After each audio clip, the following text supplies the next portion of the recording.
Welcome, everybody, to a brand spanking new episode of the Jodo Cast, your home for Star Wars gaming. We are here today to look at Kurt's cat. It's Buddy. Does Buddy make noise? It's a very special episode. Every once in a while, he just screams his head off, but mostly he makes very little noise. I picture him the like one of the Jodo cats. goats from like Love and Thunder. Just that's the sound he The makes. overused joke. It was funny the one time. Please stop now, Taika Waititi. They did it like 2 or 3 times the whole movie. Like the way you talked about it when I went to go see the movie, I was expecting it to be like nonstop goat screaming the whole movie. But it's like 3 scenes the whole movie. I must have seen the goat cut. I liked the goats. I thought they were fun. I haven't seen that movie since theaters, so maybe my opinion will change again. And anyway, that's Leo. And we've also got Kurt on the Goat Cast. The Goatle Cast. That might be a new digression record. Immediately, right out of the gate. Into the hold on a second.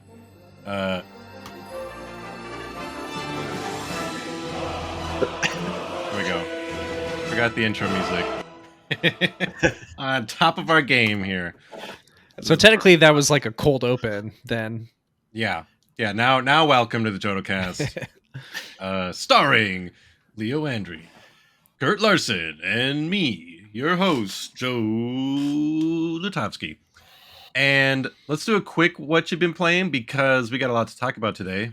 We're going to be talking about all the stuff from Ministravaganza. Kurt, what you been playing? Since the last time we talked, we've had the second and third rounds of our Shatterpoint League, in which I played no games. Actually, I haven't played since the first round of the league, which kind of sucked. I don't want to go off on a huge tangent about it because I already talked about it on the Discord, but I would say that league did not work out ideally for me. So yeah, I haven't actually played any Star Wars games recently since the last time we talked, other than like painting some Shatterpoint stuff. So yeah, I haven't really played anything, unfortunately. Leo, I've played so many Star Wars games. I've played Shatterpoint. Yeah. I actually my Shatterpoint League partners actually showed up. I've played some Legion. I participated in an X-Wing Store Championship. Ooh. I was actually judging it from the corner, but got these guys still playing. But only 3 people showed up for the tournament, so I went and I rather than make somebody have a bye every round, I went and bought some random ships off the shelf that I didn't own yet and threw together a really bad list and played. Nice. Was it really bad? It was bad, but I did okay. I think I did win one game. Okay. I bought the Razor Crest and Lando's Falcon and a Fang Fighter, which I do actually own, but I don't have any with the new prints with the spinny wings. So I just had to buy one of those. Nice. Well, those are all like really good models. I only picked up the Lando Falcon at Adepticon. I haven't played with it yet, but I was like, I will finally buy this. It's a great model. And I guess I've been playing a little bit of Unlimited also, just trying out with proxy cards and things like that. Some of the stuff that's been revealed so far. So that's me. That's cool. That's a good idea. I technically played a little bit of Lego Star Wars The Force Awakens, but only just to capture some footage for the video that came out recently about Chopper games. So I don't know if that counts. I wasn't having fun. It was work. I played some Rivals. Bethany and I streamed a game of Star Wars Rivals, which continues to be just good enough to make me want to play it again, which I think is all a game can hope to be. Yeah, it seems pretty simple, but it's like fast too. So there's just a lot of choices you have to make every turn, which makes it interesting. Has that B-Wing poster in the background been there like forever, or is that new, Kurt? It's been in the closet for a long time, and I recently thought, why do I just have that in the closet? I need to just like get that out. I need to find like a good frame for it. At some point, it'll be hung up. Okay, I was wondering because it's really cool, and yeah, the classic Return of the Jedi shot that was not in the movie. Not in the. They still made a poster out of it. I don't think I played Legion. Definitely played a lot of Shatterpoint. Gotten a couple games with Cad Bane. Really like Cad Bane, and Aura Singh is cool. Nice. I think that's it. I don't remember if it's been. I guess since we sort of had a lost recording in between, I might have mentioned it then or not. I played Angriff der Rebellen. Angriff der Rebellen. Some German game I got that was, like a tie-in to the Rebels show when that first came out from like 2015 or whatever, which was pretty simple and little kiddie, but also not terrible. Is it like, oh, this is a waste of my time. Is it better than that Rebels? What's that? Like that little card game that Rebel Missions with the electronic like code input. Yeah, it was better than that. I think that's everything. So anyway, let's move on from that. We're done. That's in the past. We're talking about Ministravaganza 2023. Is there only one per year? Fall 2023. Some years they've done multiples, and I think some years they haven't. Well, Atomic Mass Games did their sometimes annual, here's all of our announcements and panels, I guess if you want to call them that, where we talk about design and painting and stuff. We're just going to talk about we're going to talk about all of the things they announced, which for Shatterpoint and Legion. They didn't announce any X-Wing or Armada stuff. And they announced some Crisis Protocol stuff, but I wasn't paying attention to that. Yeah. So it was some Thor things, I think. That's what I saw. Boring. Anyways, let's jump into it. So yeah, most of the stuff they showed off was things we already knew about from Adepticon, but with more information this time around. There was actually very few like brand new things. I mean, it's somewhat of a mix, but yeah, there was a fair amount of old stuff, but it was good to get more detail because we haven't really had previews on any of these things that they just kind of had like mock-up images of at the time. Right. Yeah, like I don't think we've seen the rest of. Have we seen Plo and the rest all painted up yet? Or just Ahsoka? Okay, I couldn't remember. Wasn't I thought we originally got an image that had the wrong clones on it or something dumb. That was a Windu image. Okay. Yeah. Okay. Yeah. Okay. So we've known about this pack for a while, but now we get to see Plo Koon's art. 8 squad points, 3 force. I think he looks pretty cool. Yeah. I like Plo Koon a lot. I'm very curious if this pack is going to be more expensive than the other packs, because this one has 5 miniatures in it, when normally they just have 4. So and the packs the expansions are already expensive enough. So right.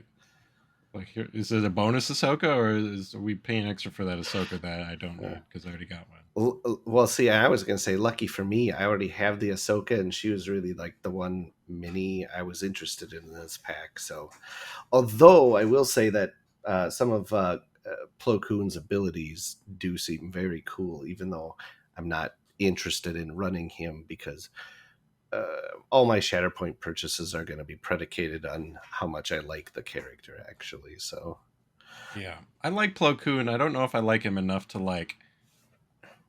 There's already like, because of the list building is so limited. It's like I get to pick two guys I really like. They're going to be together. So it's Anakin and Obi-Wan. It's like, well, I always want to have Obi-Wan, so now it's like Obi-Wan and who else? So it's like, I don't know.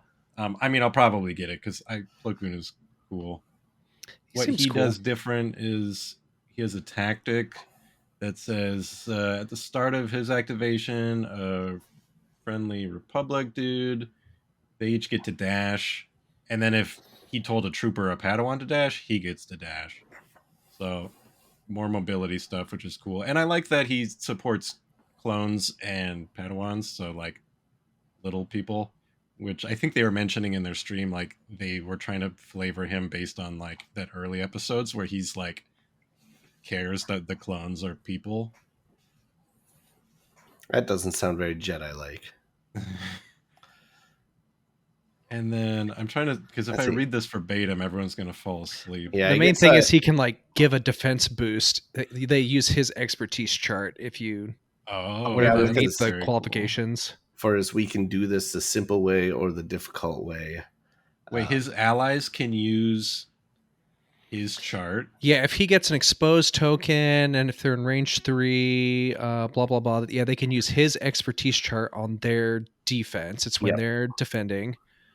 That's cool, because on one of his sides, his defensive expertise gives a jump. So I'm imagining like this clone trooper rolling really well and being like emboldened to, jump. Or you could like imagine it as Plo like force throwing him, giving them a little boost. Sort of like Kanan and Ezra would do that every now and then. They would. Yeah. Why is there something censored on this card? There's a little sensor bar under the lightsaber expertise chart on the Sorosu. Oh. Doesn't look like it was anything there. I don't know. Maybe you took a screenshot with the screenshot. Yeah. So I don't think it's an actual sensor. The secret bonus ability. But yeah. And then he does if it's a trooper, so it can his that ability can trigger with any Galactic Republic ally, but if that ally is a trooper or a Padawan, then Plo Koon also gets to dash towards the attacker.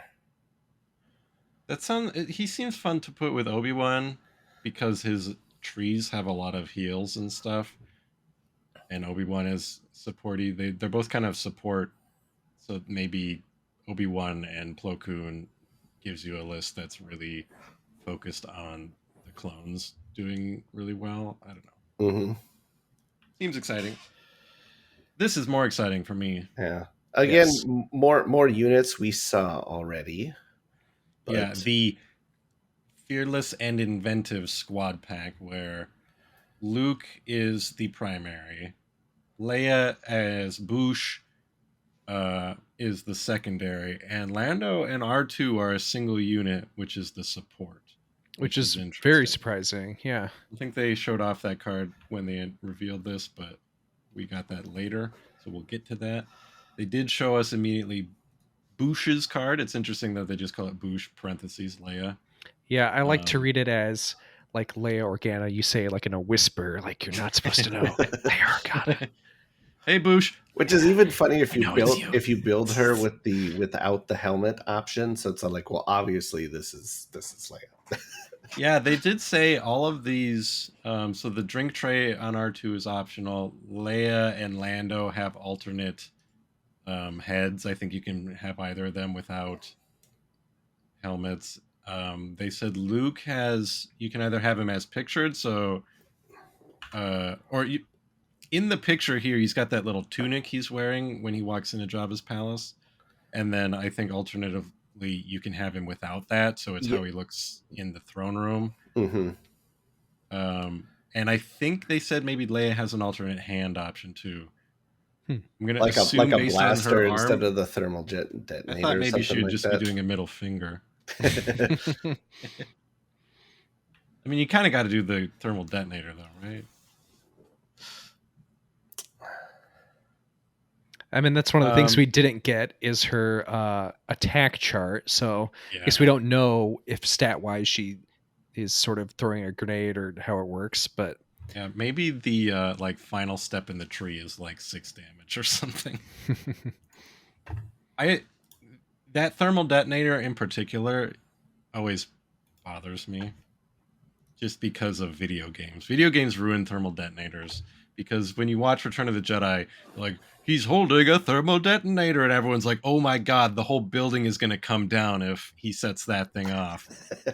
And then video games happen and like, well, we need a Star Wars grenade, so it has like a radius of like a meter little explosion. So then you watch Return of the Jedi and you go, that wouldn't even hurt anybody in that room with I would still be scared if someone had a grenade. I don't know. Like a big firecracker. Like, don't point those fireworks at me. But she's got some cool abilities on the card, honestly, too. Some kind of unique stuff. Well, fan out's just really cool. Giving yourself or another spy a reposition, which is extra good. Mm-hmm. Yeah, and I think she's the first, or this is the first pack with the spy keyword. Is that true? I think so. Yes. I'm not aware of any existing ones that have that. Curious what future ones will have spy. Yeah, and I love that she has the bounty hunter. Keyword. Yeah, that's cool. That keyword is what makes me go, do I want to put the helmet on or not? Because if I leave the helmet on, I can slot her into my other bounty hunter list and just pretend it's Boosh. The helmet is so cool, though. Yeah, it's my favorite. Great. But I also like that costume without the helmet because it's fun seeing Leia in just sort of like cool Star Wars clothes. Yeah. Like, that's what I do in Fortnite. I have both options in Fortnite and Battlefront 2. You can have helmet on, helmet off. I have to get 2 copies of this so I can have one of each. So it's just like how I play Fortnite. Or I'll just magnetize it. Take the helmet off when she's wounded. Solo, yeah. Do the other bounty hunters, because I haven't played like Aura Singh or any of those yet, do they have a similar ability to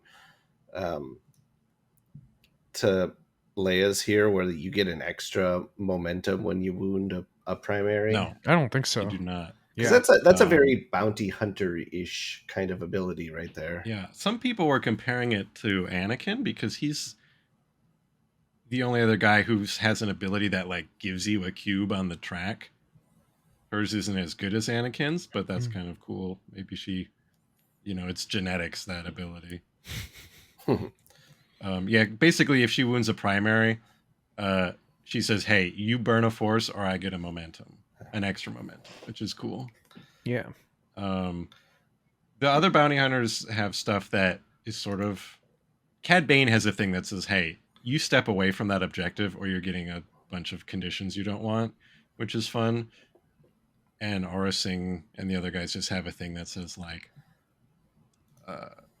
I get to have whatever tag I feel like it for this turn, so I can sort of synergize with anybody for a cost. I like that her fearless and inventive ability makes her really want to just jump into all the big melees.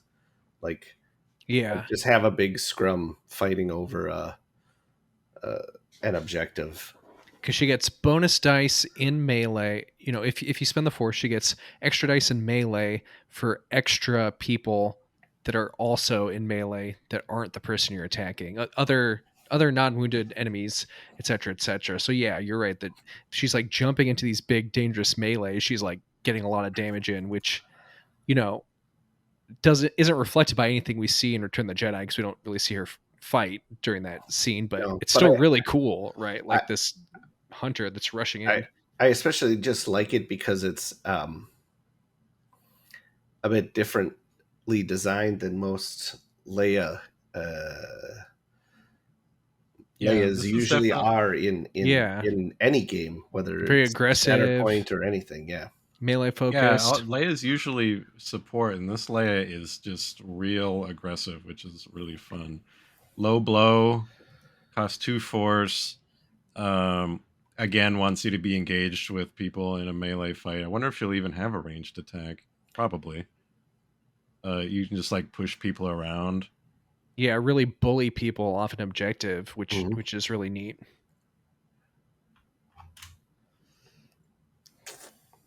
Yeah, then we've got Luke. And I don't have a Oops. picture of Luke. Grab the wrong screenshot, the one that still has the drag from the top. And Jedi Knight Luke. So Oh, he's well. 7, so he's going to be harder to build around. But he 3 only has force. 3 force still, unlike some that are 7 points with 4 force. But if he's just that powerful on his own, you know. Yeah, I mean, he has Return of the Jedi, which at the start of this unit's activation, watch Return of the Jedi. But he just gets a free jump and refreshes the force at the start of every turn. I think that free awesome. force refresh probably makes up for the 3 instead of 4. Yeah, definitely. It's big. He's got deflect, blah, blah, blah. Will not fight you. If he's in melee, after he gets attacked in melee, if the attacker had a blank, he can heal and jump. Basically, if you swing at him and have any fail or misses, he just heals and leaps away from you. It goes, nah, see ya. I mean, in reality, you're not going to like leap out of melee. You're probably just going to take the heal and scoot a millimeter so you can hit him back. Yeah. I will fight you, actually. Surprise. And I like the design of abilities that are conditional on whether his card is in the deck or in your discard. Because if it's in your deck, he's immune to expose, which is super good. And if it's in your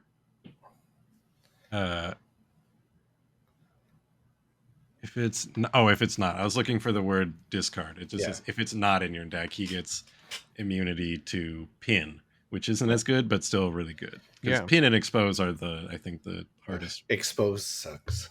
I hate expose. Luke looks really fun. I'm probably going to. I feel like most people are gonna model him without the tunic, sort of the more iconic Jedi look, rather than the I'm here on the barge look.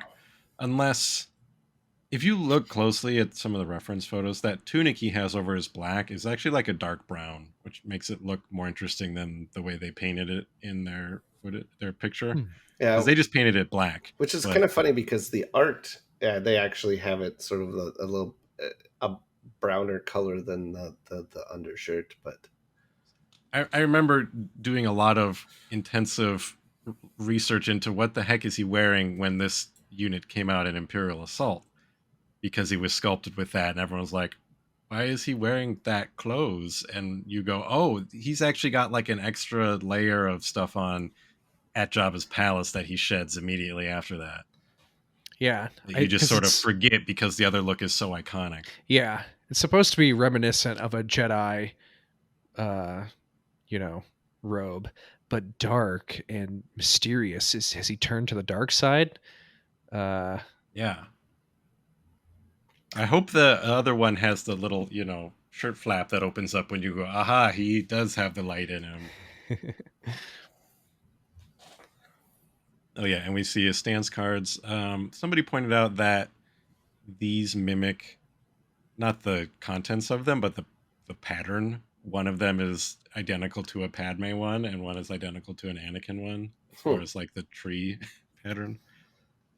I don't know if that was intentional or not, but that's a nice touch. It could be, but at the same time, I mean, there's only so many shapes you can do. Yeah. I don't know if there's too much to talk about on the tree. Although I do like how just even when he's in Ceresu, he still has the option to be like, I'm going to do a lot of healing or still just do a lot of damage. Yeah, that's nice, because usually it's like this side of the card is healing, this side is damage, and he's got both going on. He's like Anakin and Obi-Wan. So yeah. So this was unexpected to me that Lando and R2 are a single unit. Yeah, that's very different. So especially because all the other multi-character units are the same type of person. Like Lando and R2, very different people with different abilities. You can shoot R2 and Lando will die. Basically. Somehow. They're best friends. Like he sees R2 die, his he can't so take much that. sympathy. Yeah. He loses the will to live. For reasons we can't explain, we are losing him. They have fun abilities, though. I guess the idea is both of these guys are like disguised Undercover as employees of Jabba. Yeah. Which is neat. Oh, these guys have spy as well. Yeah, I like that their mingle ability is if they're at least range 3 away from enemies, they get to advance instead of just dash, which is kind of funny. Imagine them being like running and then seeing somebody else and then like slowing down and stopping and like strolling, then like trying to stroll nonchalantly while whistling. And R2 would be good at nonchalantly whistling, I think. yeah, They're seriously though, why would anybody build him without the drink thing? If you right, especially because there will be and are already revealed that we'll get to in a second more R2D2 miniatures. So like, give this one the drink, unless you, even if you want to paint him as somebody other than R2, that is even more reason to give him the drink tray. Like, oh, this is my original character, the drink droid. I wonder if it'll be possible to magnetize it, or if the sculpt will be too weird to do that with. We'll have to see. Yeah, it's possible it's going to be part of like the leg plastic. Yeah, they've been doing that a lot. I don't know. Oh, it looks like he's. I don't know why I never noticed before. Is it in the miniature? In the art, there's a bit coming out of the top of his head that looks like it's dispensing drinks. Or yeah, that's in the mini too, if I remember right. Is that in the movie? I don't think it is. Yeah, he does have like a big arm on top. Where's that coming from? The whole the center of his head. See the little lids flipped up. I mean, maybe I'll leave that off and just put on all the drinks. His stomach is basically a giant keg. He's just like I swear that around. I'm pretty sure that is actually in the movie. Like you see it when 3PO bumps into him. Let me check. R2 drink tray. Oh, you're gonna get an actual drink tray that you can buy. There is. I mean, one of these images. There's just like craft beers on a droid. No, it's in the movie. It's this. Maybe like when they gave him the drink tray, they also just plugged this appliance into the top of his head. So. Honestly, I was joking about him sloshing around, but the fact that he leaves Jabba's sail barge, like they take off the tray, but like some of that mechanism is still inside his head. So he still has like beverages in there. They took off the nozzle, right? But inside of him, there's still like a canister of some kind of liquid. There's got to be. I think that arm on his head is a dispenser. I think it's an arm to grab and hand people drinks. No, it's a drink. That's why it's got the hose going down into him. It's okay. So he's like a soda fountain. Yeah, and you see those 3 prongs there. That's you don't see it in like American bars so much, but if you like, I noticed this like when I was in England and Scotland. They've got, it's basically just like a thing you push the glass up against, and it's got those 3 little prongs, and you push the glass up against them, and it just squirts out like 1 ounce of booze. Because I guess over there, like they have laws where it's like more strictly metered how much booze you're putting into a drink and stuff. And Jabba would do that too. I think he'd be like really tight with his purse. Thing. Yeah. I really like their clever disguise ability that says that while their unit card is in the order deck or in the reserve, they cannot be targeted by ranged attacks. You can still melee them if you get up close, because once you get close enough, you're like, hey. Wait a minute. It's pretty huge.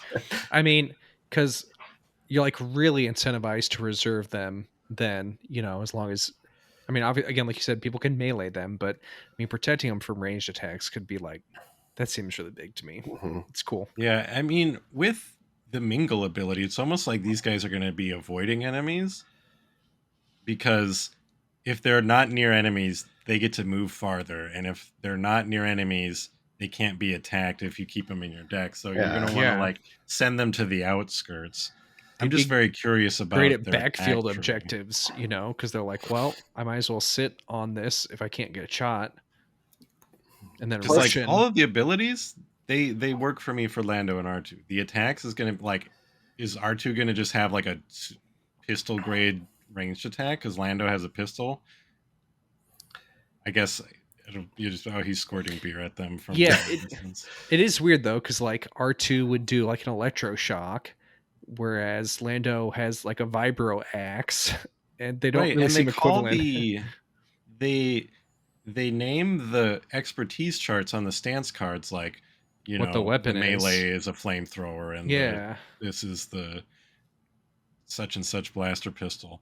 Maybe they will each have a stance card. There will be the same unit, but each will have a unique stance card. Wow, that would be wild. Work, maybe, but where, you know, Lando has a better attack tree, but R2 has maybe only melee and dishes out conditions. I mean, that would feel more thematically appropriate. Yeah, I mean, maybe that could be it. Yeah. We'll have to see. So we got, moving on, we got Vader, and this is the Fear and Dead Men pack, which doesn't make sense to me. I mean, it makes sense, like, oh, this is the coolest thing Vader's ever said, and we love that.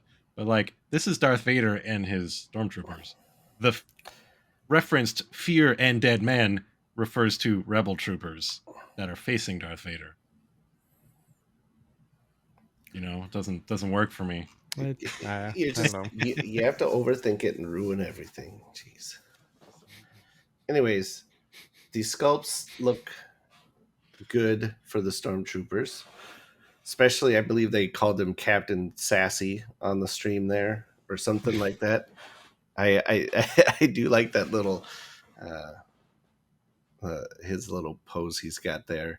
Yeah, the stormtroopers and the stormtrooper sergeant is what he is. I'm not. I kind of hope there's a different cape option in the box, because I don't like the like overly billowing cape. Like, I love everything else about the sculpt. I just don't like the cape looking like he's standing under or over like a Marilyn Monroe air vent thing. That's sculpted. That's on the base. Yeah, there's the vents on the base. Yeah. Oh yeah, you just could like do maybe if that's steam coming out. Yeah, put like, you know, little cotton ball like foam or some kind of 3D representation of like a gust of wind blowing up. Because yeah, for anyone who's listening and not watching, the Vader, if you haven't seen it, the Vader sculpt has, the cape is just billowing, and it looks a little silly. As much as a cape could possibly billow. It looks like a wingsuit, like in the Christian Bale Batman, when Morgan Freeman's like, "Hey, if you run electric current through this fabric, it goes foof." Like that. Yeah, we did get a peek at the stormtrooper card here, the sergeant.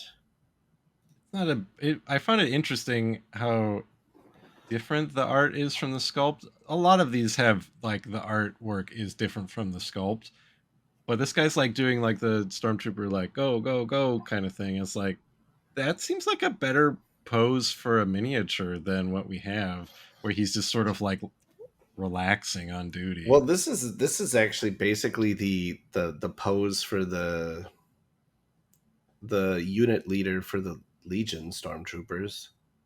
Yeah, I think it's also the pose for Kane Somos from Imperial Assault. Maybe, it's been a while.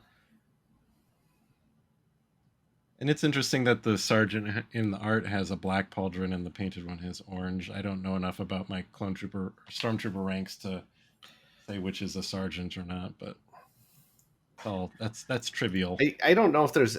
I mean, I know like I remember looking it up on like the 501st like CRLs one time, but I don't I don't know that there's any actual like canon definitions of those colors. Maybe not. This guy's only 3 points, which is going to give you a lot of list building flexibility, I guess, around him for a more expensive support.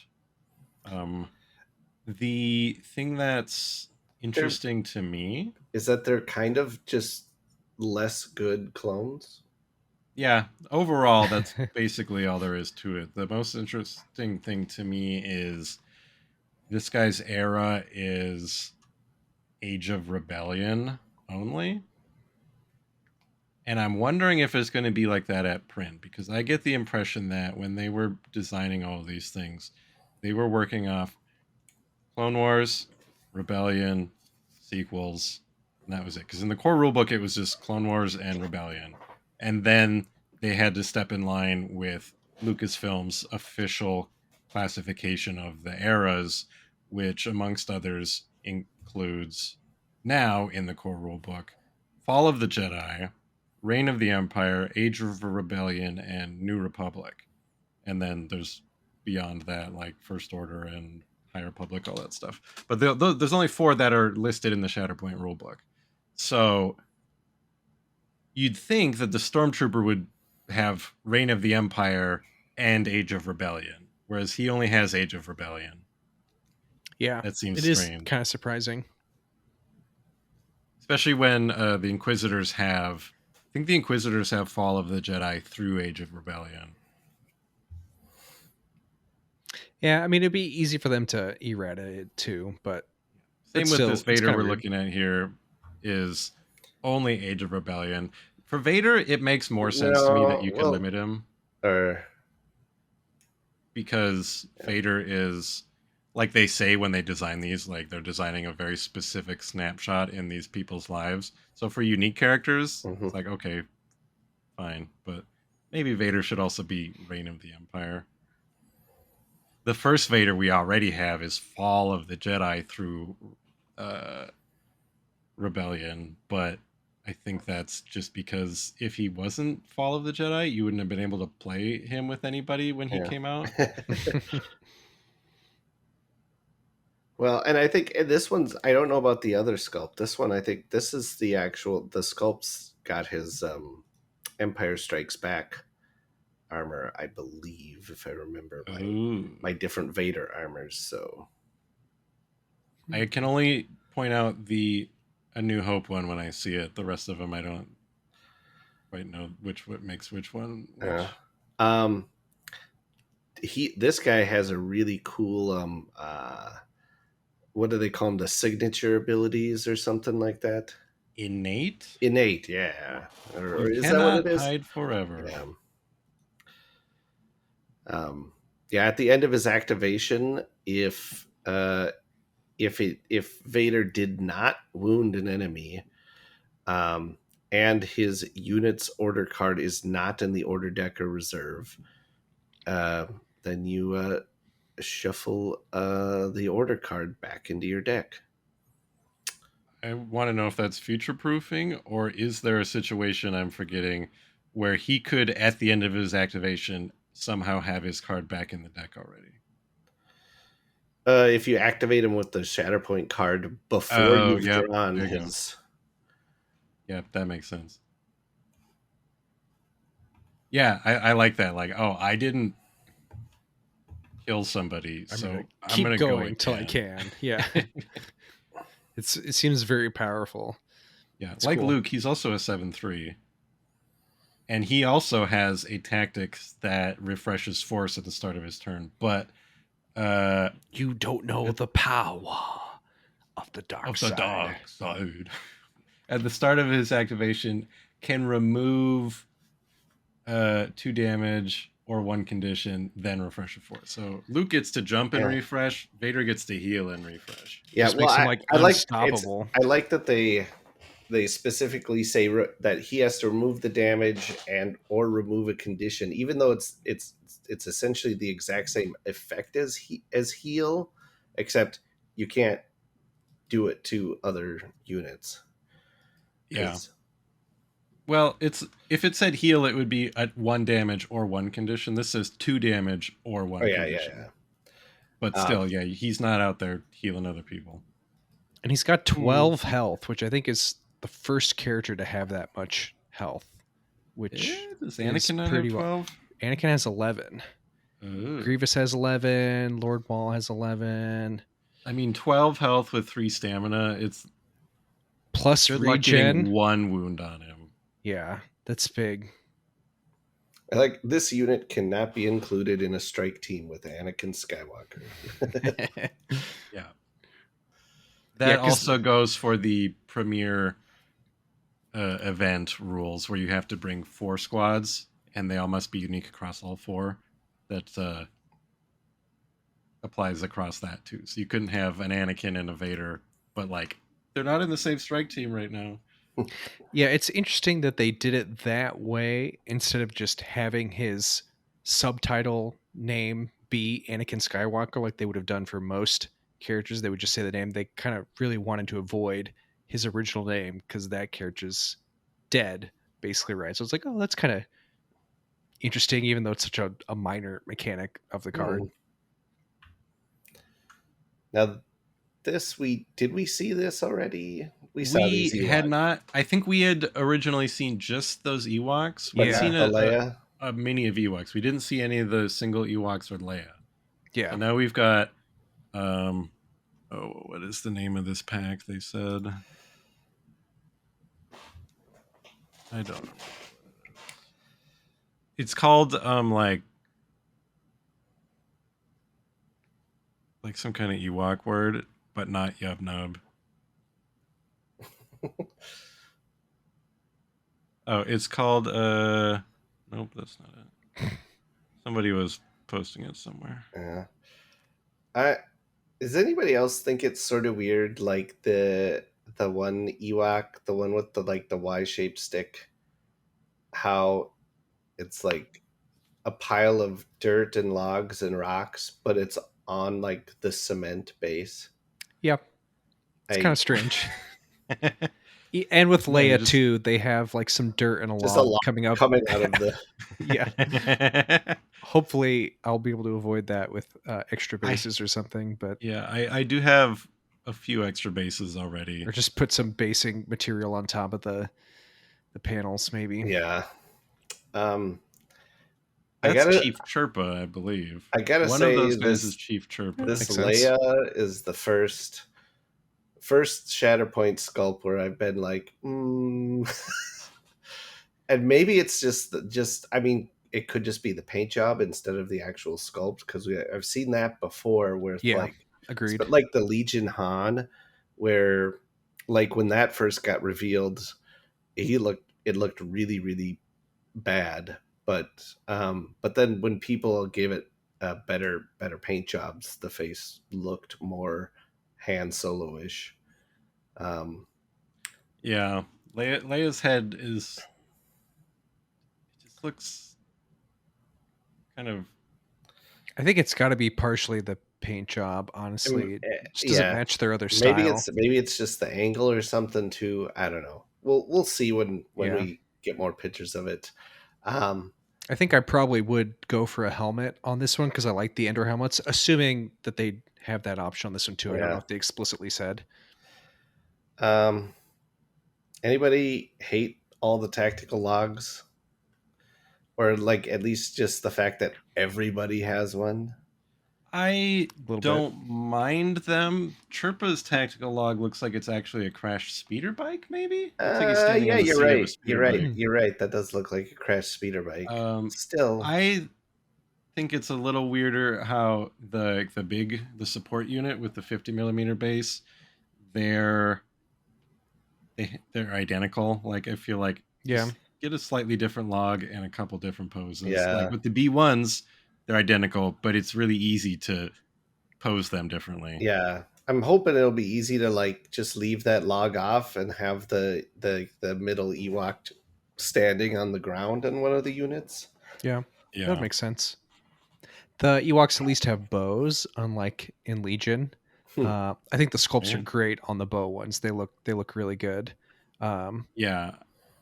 For the other two, is the other one supposed to be Kanisa? She's got like very light fur, although she doesn't really have a pink I don't hood. think so.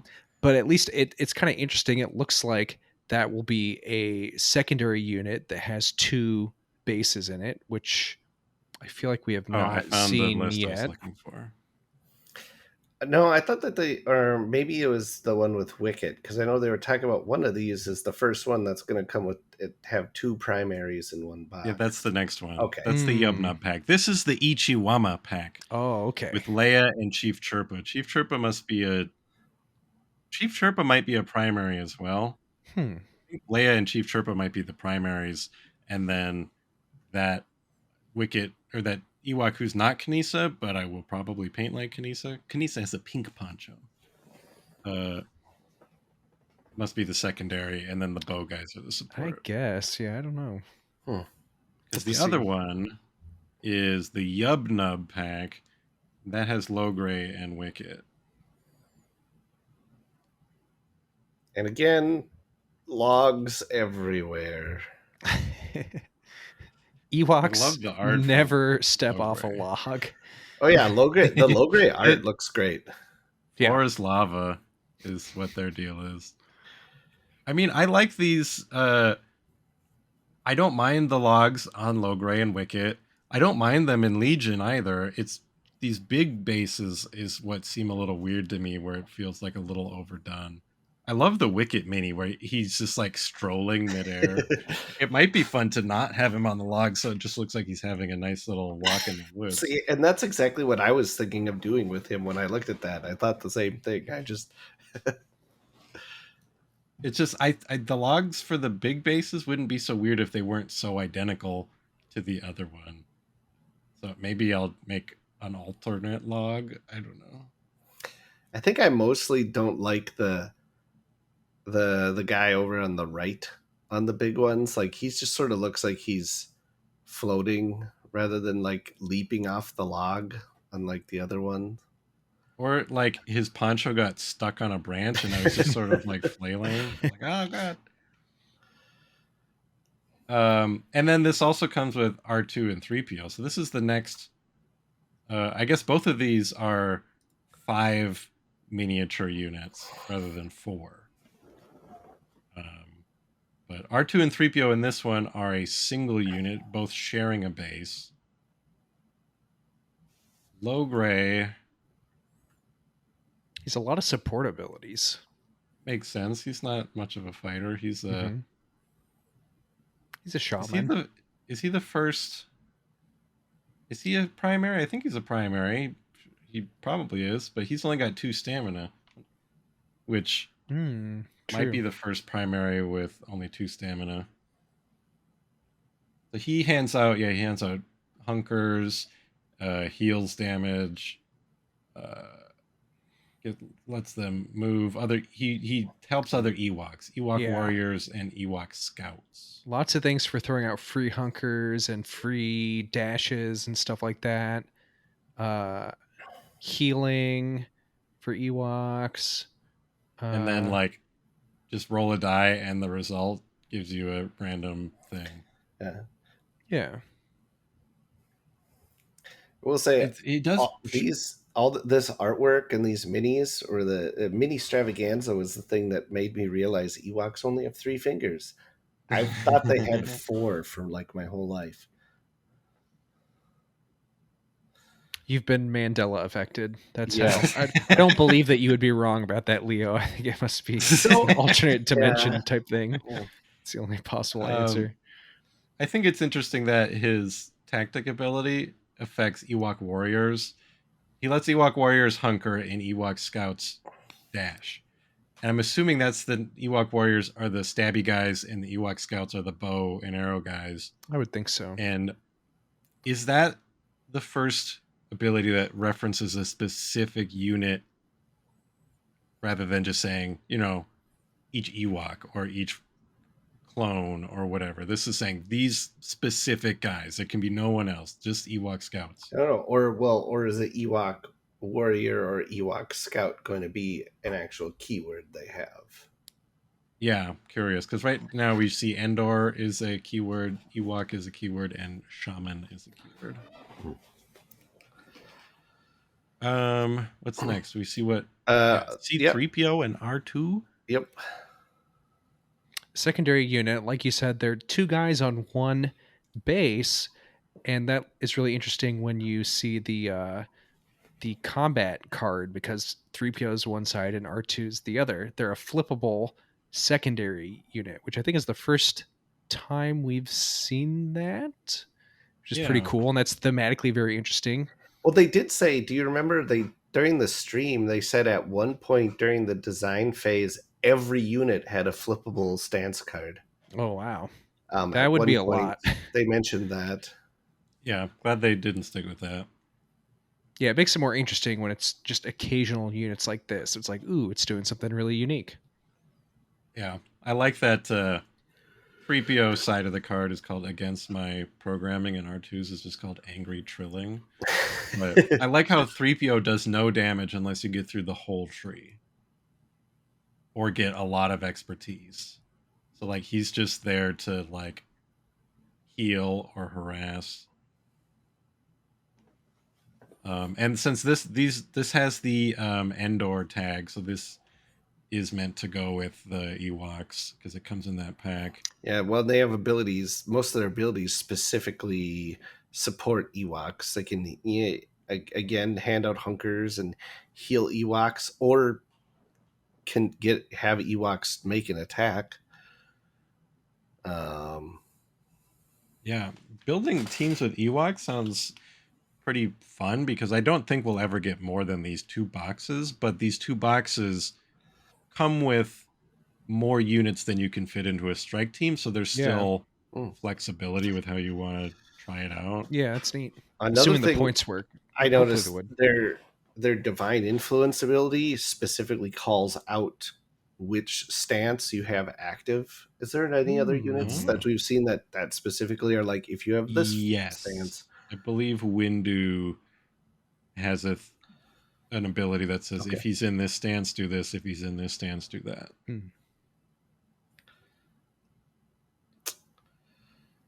But yeah, I've been enjoying the Ewoks in Legion, and I'm excited to try the Ewoks here. I do think Legion feels like a better place for Ewoks, just because it's fun to have a huge swarm of them. But this is also a much cheaper way to do Ewoks. That's the main thing for me. I think I'm more excited for them here because I'm like, okay, I can get a limited number and I won't feel bad about only having a small amount, you know? Yeah. And these sculpts look really good. I mean, I just painted Wicket and Logray for Legion, and I just want to paint them all over again with these slightly larger sculpts.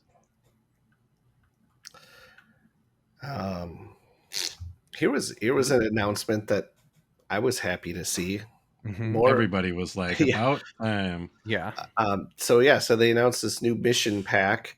They did actually say they specifically announced this Sabotage Showdown mission pack, but they did say that this is the first of 3 packs that are going to be coming out. Okay, that's good. I'm curious how. I expect all missions in Shatterpoint are going to be variations. Like the big difference is going to be how the objectives are oriented, rather than like, Legion has you're trying to go over there, you're trying to free a hostage, you're trying to pick up a box. Seems like Shatterpoint is going to be stuck with stand near these dots. Although this is still really welcome. That it's not only mixing up the orientation, it looks like during struggles 2 and 3, whichever person you go with your Shatterpoint card will get a special bonus. Yeah, we can only see it on the one card. The special ability is called Press Forward, which says at the start of this unit's activation, each character in this unit may dash. Yeah, so it must be each one of those cards must have a slightly different thing. Maybe one will say, hey, you can heal. This one says you can make a 5 dice attack. Who knows? But that's fun, and I'm excited to finally see a second mission set. Yeah. Like you said, I do think they have a lot of room to do even more different types of missions than this, but at this point any new mission will be some nice variety. So Yeah. I just keep Yeah, I thinking mean, about you definitely could do. I mean, you could even do. I could even see there being ones where there's just like one at each side of the battlefield, and then you've got a, that you could make work more like some of the mission or objectives in Legion. I think so. So I I don't just want know. to see Yeah, one that's similar to Droid Run in Battlefront 2015, which is, the same thing, sit on a point, except these points are gonk droids and they slowly move around. And it could come with Gonk Droid minis for it, and then it would be really cool. Yeah. And I was also thinking that it would technically hinder intended gameplay by preventing you from standing on objectives, but it would be fun to have custom 3D printed objects to put on top of them, so they're like, oh, okay, they're trying to fight over this, piece of fruit, and these guys are trying to fight over this gonk droid, and like, so why are they so intent on standing within range 2 of this dot? What is it they're fighting for? Give me some little accessories to put on there. But yeah, at any rate, I'm just really glad to see this because I feel like this is something that should have been in the core box. It should have launched with it more than one mission, to be honest, I think. But speaking of it launching, they did say November 3rd, but the Asmodee store says February 9th, and I don't think we've gotten any clarification on which one of those two dates it is. Hopefully it's November 3rd, because there's a real big difference. Yeah. So it's coming someday. Let's see. They gave us a look at more of the Mando pack. Because they had shown us just the Mando and Grogu sculpt before, right? They said that was like one of the first ones they ever did. That was the first one. That was actually like their proof of concept that they were like, this is. They did say that there was another first one that then they got all hush hush about and didn't elaborate on. So I'm gonna assume that was Rey until proven otherwise, or Geode. They see that sculpt and they're like, yes, game approved. We don't care anything about the mechanics.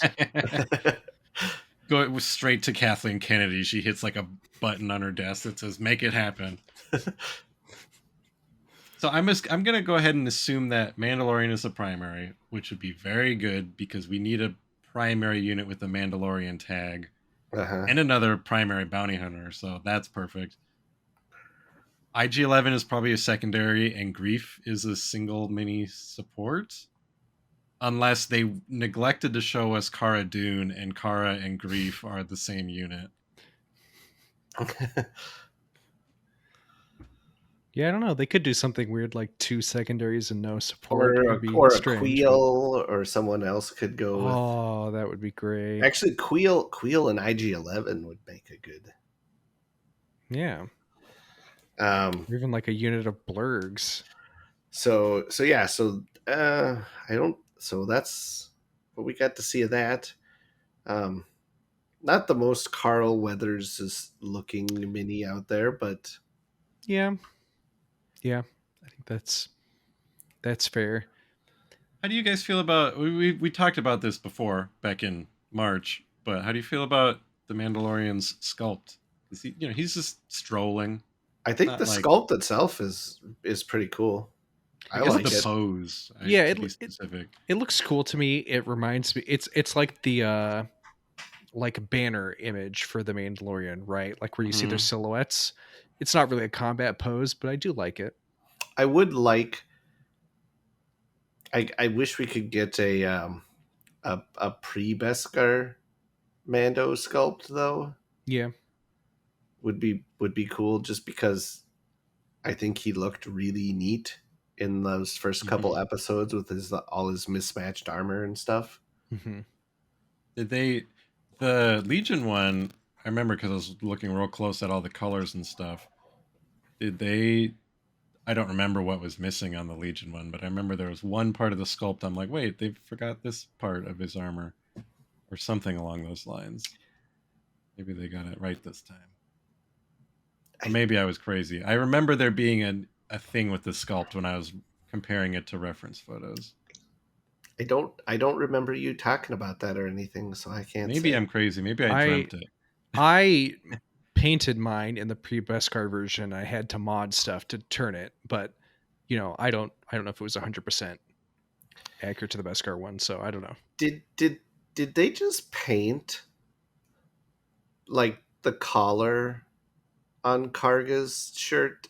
Is that not sculpted? It looks like it's just sort of painted on and then it just kind of fades away. The collar? Like on his like shirt there. I don't know. I think there's that's a black how his line weird that tunic looks like is. I see a black line around his throat, like he's wearing a choker. So okay, I mean like the darker brown shirt.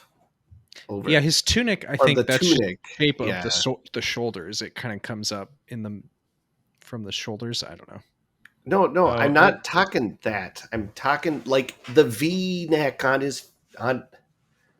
Yeah, it goes up into his shoulder pad thing. No, that's not at all what I'm talking about. I don't know then. Like look down onto his chest and stuff. See how it goes down? It does not look like it's sculpted. It looks like it's just painted, and then like somewhere in the middle of his belly, it just kind of fades away. You're looking at the black letter Y that is painted onto him. Yeah, looks like that to me. And there's like a subtle line off to the right that implies like a seam or a hem or something. Yeah. I just think looking at it now, it looks like there's a huge gap between the head and the body. It should have been filled in with some green stuff or something. Well, the main thing I'm curious to see more about these guys is the stats. Obviously, it'll be interesting to see once we know more specifics, like what they can actually kind of combo with. Yeah, especially Karga, because we don't. I assume he's probably going to have a lot of like ordering people around type abilities. Yeah. Yeah. And it'd be cool if the Mandalorian was pretty like he does nothing that affects other people in a positive way. Not that he's not a nice guy, but he's pretty like on his own. I hope his main ability is to just get shot a lot, but like not actually take damage. Yeah, you can choose to take no damage, but then you cannot attack next turn. He's gonna have the Mandalorians in the game all have their defensive expertise is just called Beskar armor, and Jango, Bo-Katan, and Gar Saxon. One expertise gives you 2 blocks.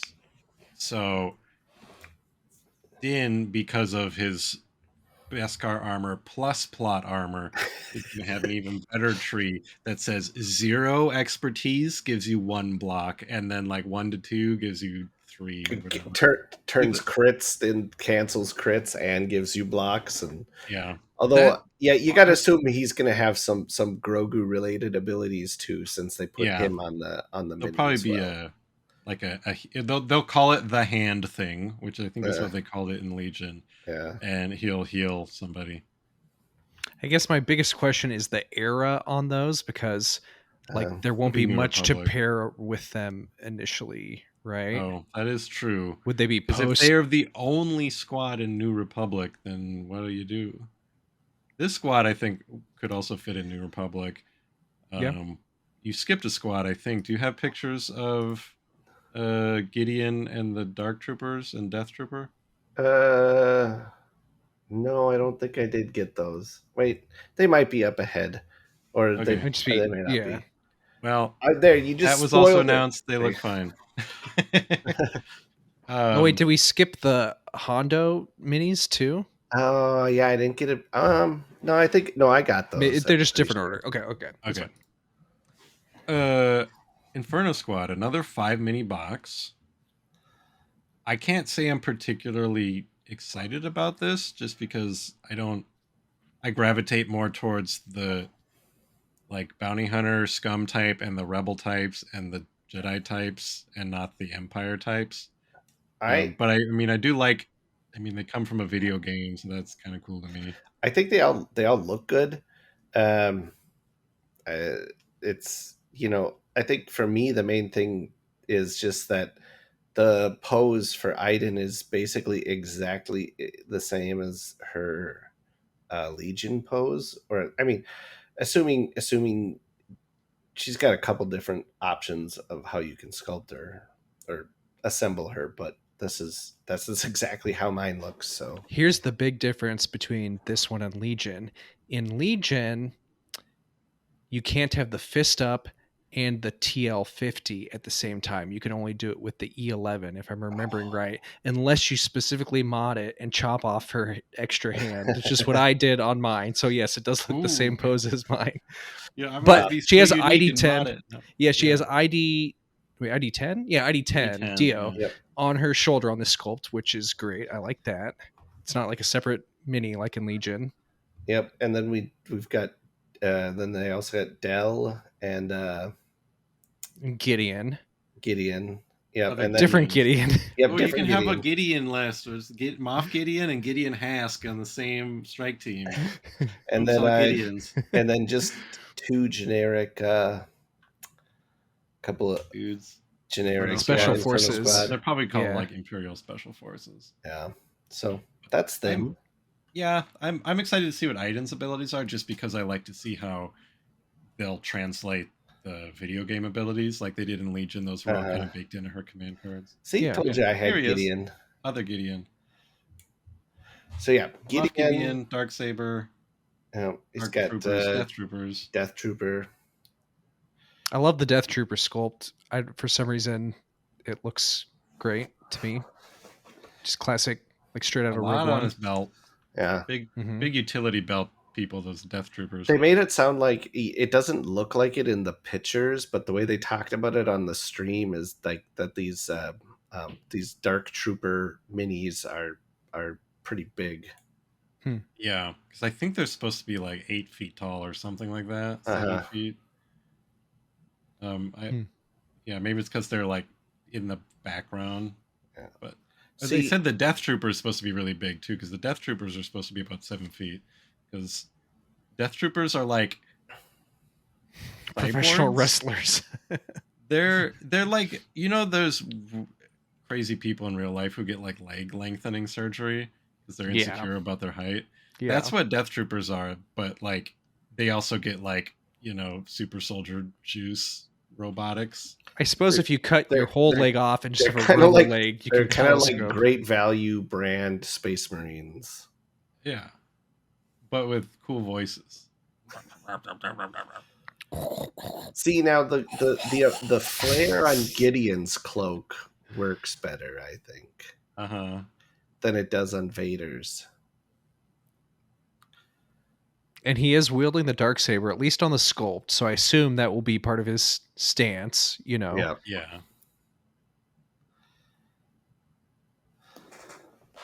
We need to have... So once Sabine comes out, we will have we'll need Pre-Vizsla, because then we'll have Maul, Gideon, Bo-Katan, Din Djarin, Sabine, and then we just need Pre-Vizsla to have all of the on-screen Darksaber wielders. We can have them all fight over it. It'd be like a capture the flag kind of scenario. But there'll also be a bunch of generic Mandalorians, and they belong to the player, whoever is currently holding the Darksaber. Let's see. So next here we got Han and Chewie and some called Real Quiet Like. Yes, and some Endor rebels. Oh, the other packs, if you're wondering, You Have Something is the Moff Gideon pack, apparently. Okay. You Have Something I Want. I guess just You Have Something. And then the other one is Certified Guild Standards is the Din Djarin one. Kind of like that. Iden is called Today the Rebellion Dies. Yeah. Okay. So this one is called Real Quiet Like. And I liked that they're just like, this is just kind of Han, Chewie, and Rebels, but they're not like Endor. They're just kind of whatever. This is Han. This isn't like a specific moment from the movies. This is just a Han. Like, and I guess we'll put some Rebel troopers with him, but it's not like Endor themed. Yeah. I really like Chewie's sculpt a lot.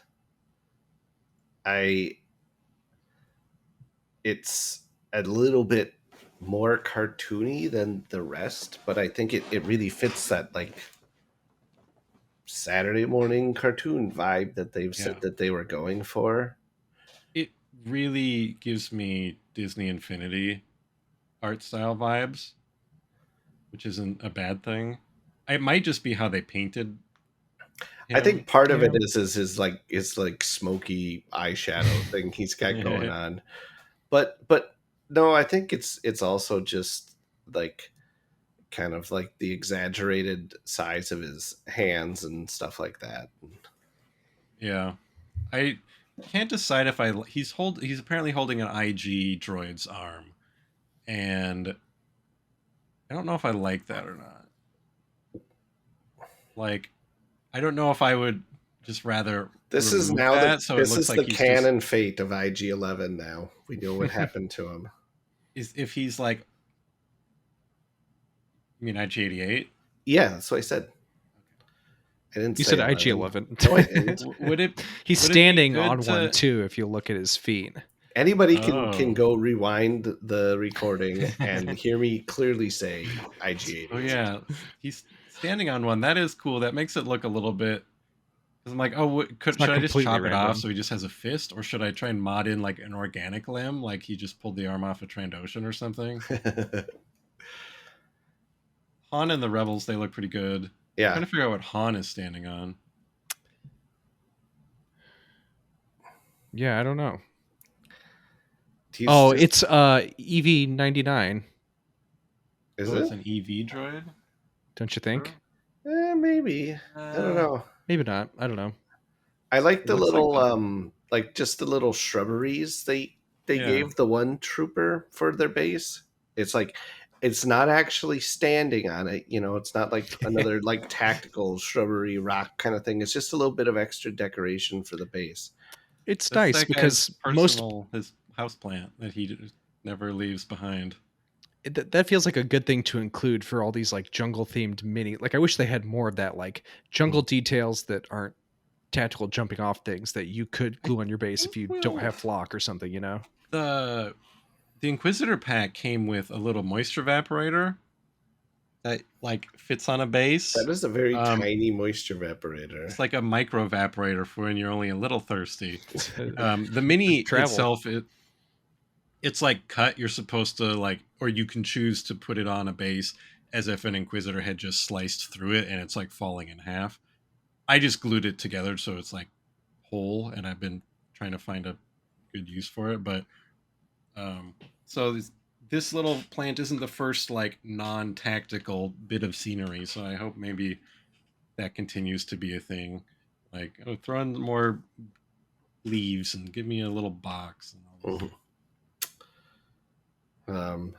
I must. This is going to be our last Shatterpoint thing, I think. So I must have missed the Hondo. And Hondo comes with 2 little boxes. So yeah, so that's one thing we missed is along with after they announced the Hondo that mission pack with the Hondo art on it, they did show off Hondo minis, which was Hondo and some other Weequays.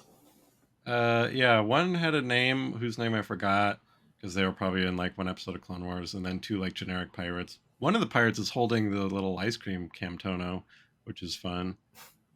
The sculpts, they all look pretty cool, I think. It's very Clone Wars era Hondo with his like big coat and his turtle hat. Yeah. Well, even the Weequay designs are very Clone Wars inspired. Yeah. They look very much more like Clone Wars than movie Weequay. Yeah. this Hondo is specifically Clone Wars Hondo, even though like Hondo is one of those somehow ageless characters that spans all the eras. This is specifically Clone Wars Hondo. And I like his sculpt. It's like a really good pose with his hands out. Like he's like you can tell, like you can hear his voice when you look at the pose. I think of him. I'm laughing excited or to whatever. see his stats because I just always think about an Imperial Assault where he had an ability that says, I get bonus damage on this attack, or you give me some of your victory points. So in Shatterpoint, it would probably just be something like, I get to roll an extra dice, or you expend a force or something. Like, you have to pay some cost to prevent me from getting some kind of buff, some kind of exploitation or something.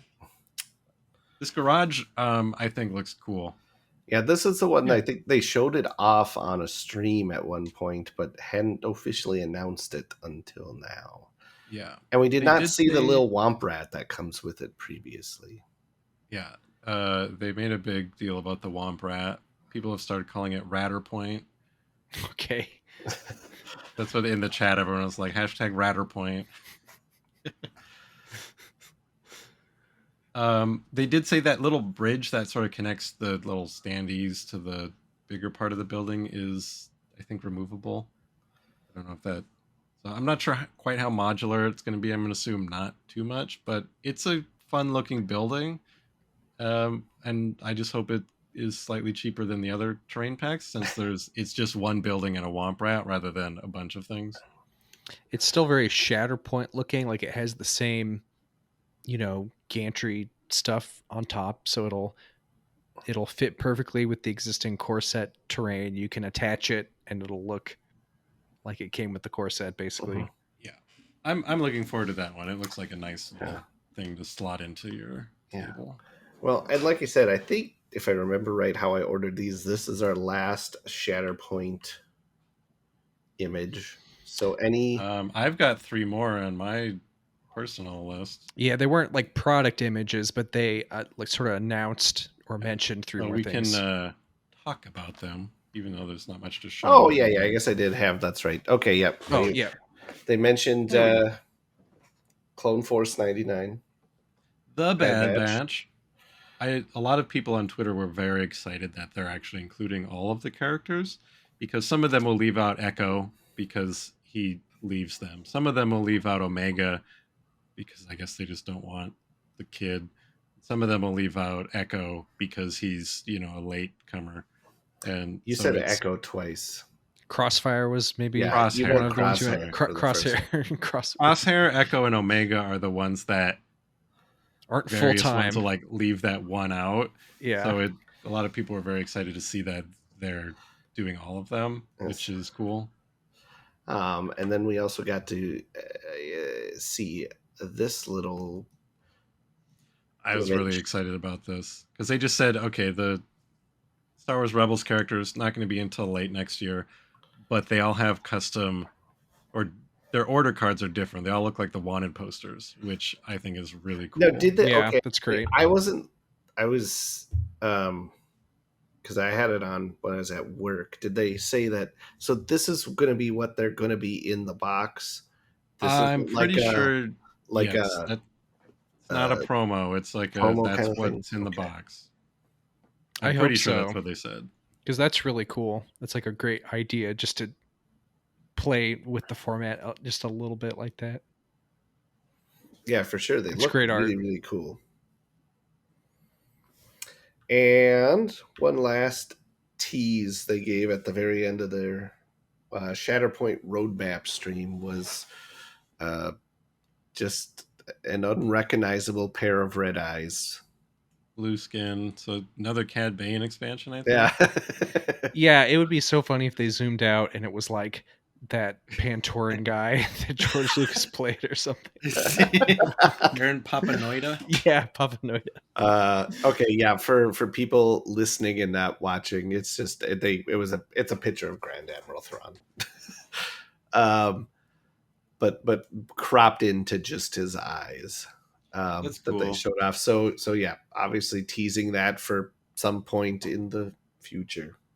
It'd be cool. I wonder what people What they he'll will come put with. with him. Yeah. Because presumably it will be based on Rebels and not the Ahsoka show, which we won't get into right now. Yeah. But so I mean, probably he had Death Troopers with him. I hope it doesn't come with Rook. I hate Rook. He also had the older versions of the Dark Trooper. I think they're officially called droids? Like Sentry droids or something. Yeah, aren't they? He could also come with Governor Price. Yeah. Maybe even could come with like Agent Callus or something. I don't know if they wanted to. I feel like that wouldn't be the right pack for him, but they could. Anyway, that's all for Shatterpoint. I'm pretty excited.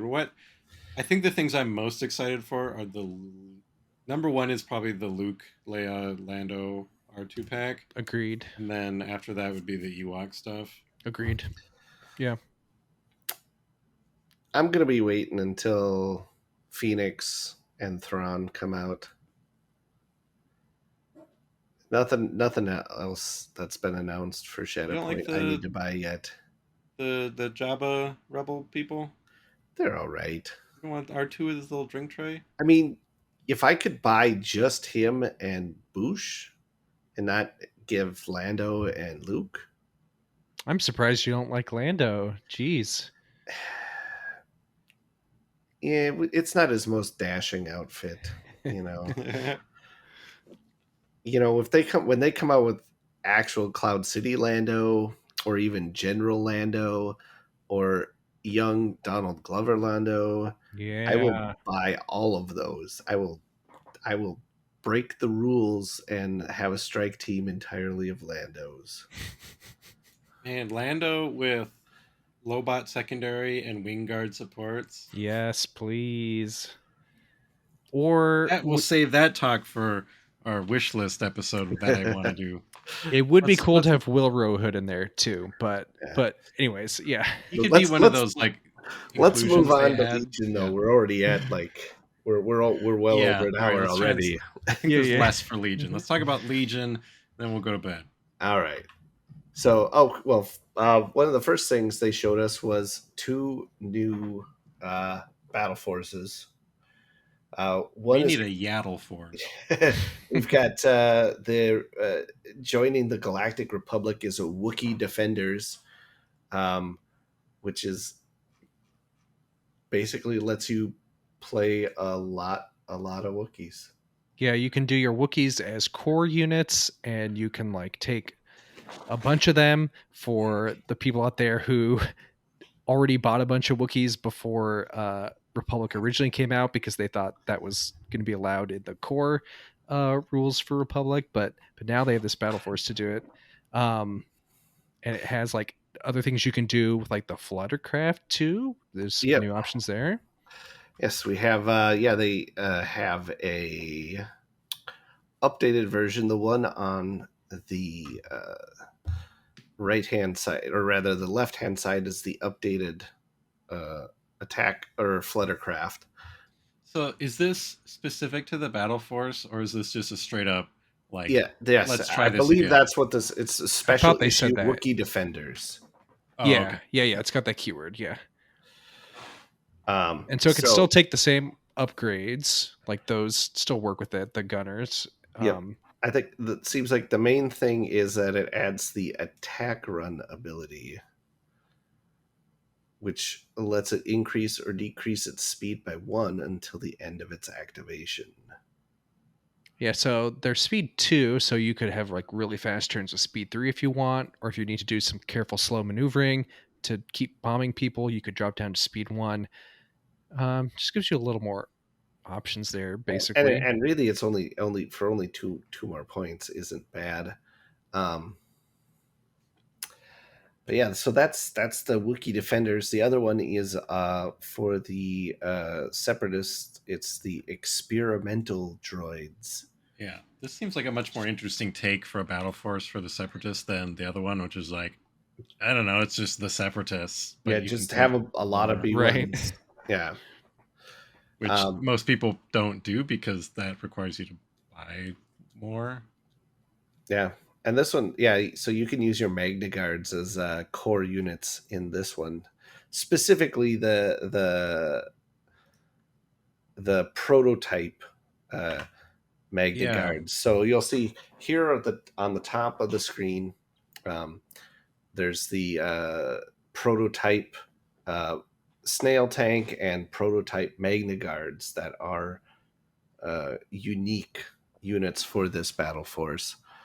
Yeah, that's a really interesting idea that, like, okay, here's the, I guess, early versions of these models. Yeah, so like these Magna Guards, they lose 1 health and 1 courage. They lose their surge. Worse than melee. Yeah, they lose guardian. They lose retinue. And they lose retinue. Oh man, retinue is so good. But they do gain a training and a comm slot. They get better at melee, or sorry, worse at melee. Sorry, I meant they lose the training and comm slots also. Yeah, they're just sort of overall worse, but they're cheaper. 12 points cheaper, and like we said, you can use them in your as a core unit, and they come base. They base have 4 minis instead of only 3. Oh yeah, true. How does the prototype card still has the special forces rank icon on it? When you use them as core, like, can you also use some of them as special forces? See, that's what I was trying to figure out. Like, so can you so you could have like 6 Magna Guards as core plus 3 more as special forces, and then when you draw a core, you can activate any of them. I didn't look into how that works. I feel like you would have to mark which ones are core and which ones are special forces. I mean, that would be the same guy. Yeah, I don't know. It's I very like strange. I like the concept here. I think it's really cool, and I like when they give us one-off units for battle forces. But the Magna Guards are one of my favorite units in Legion, and seeing them like so much worse makes me go, I don't want to play with those guys. I love the regular Magna Guards. I feel like their own rules here kind of contradict. It says different things on the allowed units and under the special rules. So, it's sort of weird that they're saying for the purposes of this, they count as a core unit, but they still, like you said, they still put the special forces symbol on the battle force specific list building. Or for the purposes of list building. It's okay. Well, then at that point, I would say if you've got 3 of them, they satisfy the requirement of you need at least 3 core. And then when you're playing, you would still refer to the special forces icon in your token bag. Okay. They're only counting as core. I guess. For list building purposes. And, you're actually playing for battle cards. And for battle cards. So like if one of your cards says, activate a core unit, you can activate a Magna Guard prototype. I see. So for the tank, let's see, this one, the prototype tank, actually increases its arsenal from 2 up to 3. It's got a new ability called Command Node that during the command phase, the tank can give a core unit at range 1 an order.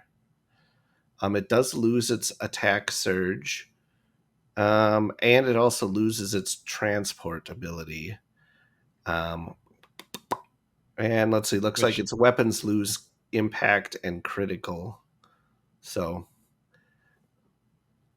but it almost feels like it was just like an alternate take from when they were designing it, that they went with this and like, we'll just throw out this other version we almost published, because that one seems like more of a side grade than a downgrade. Yeah. I mean, having the ability for it to give out an order is interesting for sure. Yeah, it's a little different. I don't know. And and honestly, more variety in all the list building stuff is always a good thing. I'm happy to see them coming out with more battle forces for sure. I think like we said, this one is much more interesting and unique than the original. Either the original Republic or Separatist battle forces. Both of those were not very interesting. They were just basically build the same thing you've been some building. Extra command cards that weren't, I don't know, that interesting to me at least. Because the other unique thing that this battle force has is a special rule that you have with your commanders. You only have the super tactical and the tactical as your commander options, but then they get these free tokens that you put on them, and you like spend them to give like special bonus actions to your units. So it like kind of counteracts some of the AI stuff, which in kind of an interesting way. Yeah, they can. What is it? Let's see. They can increase their speed by 1. They can gain an aim or a dodge. They can add a black die and a white die to their attack pool, or they can remove 2 suppression. Yeah, so it kind of like gives you a little more variability. Like, okay, this unit kind of got screwed by AI or whatever, but I can still get this other free thing, or just use it for like an important tactical moment, right? It's like, oh, that's kind of neat. That's different from what other lists do. So it's prototypey, kind of, I guess. Kind of cool. And so one of the first like actual units they talked about during Ministravaganza was Geonosian warriors, which we already knew were coming. Yeah, but now we got they talked some design about the sculpting, which was interesting, but I don't think we have too much time to get into it here. Some cool art of Hoggle, and then we get some stat. We got the upgrade cards for the core guys. They're heavy weapons. They got a force pike, just an extra dude, and a sonic cannon guy, which not too much to talk about there. And then I think these guys look really fun. I'm excited about them. I was kind of mad on them until we saw their cards, and I'm like, ooh, because they've got Jump 3 as a free action, which is really great way to represent that these guys just, flying is part of how they exist. They have Scale, Death from Above, which basically just gives them an advantage if they're higher than the person they're shooting at, right? Yeah, they get to ignore cover that would be granted by any terrain lower than where they are at. Oh wait, if this unit, of greater height than it's, yeah, that's really cool. And then they talked about how they wanted them to be able to fly like that, but that makes giving them a free Jump 3 is bad for every objective that requires you to carry something. So they just have a thing that says weighed down. You can't jump when you're like holding an objective, which seems like a perfect and simple way to get around that. They're fast skirmishers, but they're not good at like lugging boxes around. It slows them down. It's cool. Yeah, these guys seem really fun. I like the sculpts. There are no flight stands. They talked about how they don't really like flight stands. I kind of like flight stands. They did say how unless you have a jetpack, you're instead we got goofy ass puffs of smoke. Is that what that is? I thought maybe it was like a weird crooked rock. Yeah, no, I think it's supposed to be his like toes are brushing as he like they're kicking off some dust as they're like lifting off. I don't understand how anybody thinks that is somehow better than a flight stand, but whatever. I guess I'm probably going to use a flight stand because I have a bunch of extras from other stuff. They said they don't like how they always, unless you have a jetpack, look like you're sticking it up their butts. I'm like, so then make a new one that attaches flat to your back. Like, just, I don't know. Anyway. Yeah, have it sticking in their feet like the smoke is. Whatever. Yeah, I don't like these, whatever. It's just like, let my toes graze over this thing. It's like, whatever. Yeah. But other than the tactical smoke, they look really good. They're really good. Yeah, they're really fantastic. All little wings. And they said they're actually really solid for how like flimsy they sort of look. They're really sturdy pieces. And they'll just be so different from anything else in the Separatist army, which will be neat. Like really fast guys, short ranged, but like, they're kind of like playing like Tau or something. A free Jump 3 just seems so fun to me. Yeah. And that does continue on into their leader and operatives. We get operative Sunfac and leader Poggle the Lesser. Although Sunfac, Poggle doesn't jump quite as well. He only jumps 2. Yeah, he's old. His sculpt is a little weird because he's like stroking his face noodle. Yeah, it looks so. Yeah, it looks more like he's like we're not gonna say he looks like he's like about to eat like an eel. Yeah. Or, like talking into a flaccid microphone. Like dabbing his mouth with a handkerchief. Yeah, that's kind of weird. Because like Poggle's such a I think he's a great character. Just for, how little he has to do in Star Wars. It's like, oh, he makes the noise and stuff. He looks cool. Sunfac looks pretty good. His tactical rock looks a lot better than the other guys, I think. For sure. Yeah. This one doesn't bother me so much. Yeah. As the smoke. This one looks okay. Gameplay wise, he's pretty similar to the other guys, just, as an operative being cool, with better stuff. Like, he gets cover 1. He gets retinue with Poggle. It's like he's good in melee. Poggle has Entourage B2 battle droids. Yeah, I thought that was cool. B2 on Poggle is very cool. And he's definitely like a support guy. He doesn't have much in the way of attack. And he has speed 1. And he has override 2, so it's like, again, he's kind of good at commanding droids. He's not like a Geonosian only type leader, which is cool to see. Yep. Yeah. And they have some command cards, which also look interesting. Yeah, these look really cool to me. It's a cool. Sunfac is cool because he's from the Republic Commando video game. Okay, I was going to ask where he was from because I only recognize him from Galaxy of Heroes. So I wasn't sure if he was like in some Clone Wars episode and I just didn't remember him or what. Priority target in the Republic Commando game. Yeah, the command cards look really cool. Yeah, interesting. Sunfac is kind of whatever, but Sunfac gets a 4-pip card that when you're building your command hand is treated as a 3-pip. That's Poggle. Poggle, yeah, sorry.